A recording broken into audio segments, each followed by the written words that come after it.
મિત્રો મારા વિડીયો હોય છે 2 શબ્દ 5 શબ્દ ધર્મ વિશે લગભગ બોલું છું।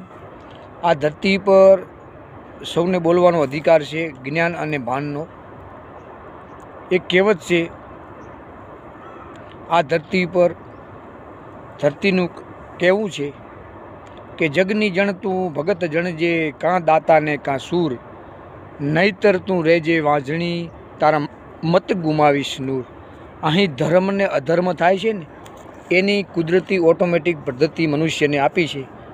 ભજન અને જ્ઞાન પીડા સિવાય અને દુઃખ સિવાય મળતું નથી। ચિંતાની શાંતિ, મનની પ્રસન્નતા અને દિલની દાતારી, અને ગુમડાની રૂજ અને ટાઢિયા તાવનો તાવ, આટલું બધું છે ને એ કુદરતી મનુષ્ય ઓટોમેટિક પદ્ધતિ આપી છે દરેક મનુષ્ય જીવન જીવવાના અધિકારને। જય માતાજી।